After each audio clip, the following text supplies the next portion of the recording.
Pemirsa, perayaan Nyepi setiap tahunnya identik dengan pawai ogoh-ogoh. Meski demikian, di Gianyar belum ada seketeruna atau kelompok pemuda yang terlihat mulai membuat ogoh-ogoh.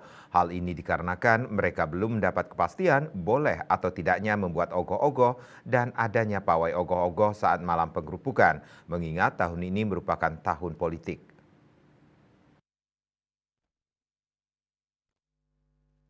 Ketua PHDI Gianyar Iwayan Ardana Kamis 18 Januari mengatakan pihaknya telah membuat surat edaran ke seluruh desa adat di Gianyar terkait perayaan Nyepi tahun 2024, di mana di dalamnya berisi poin tata cara pelaksanaan rangkaian Nyepi.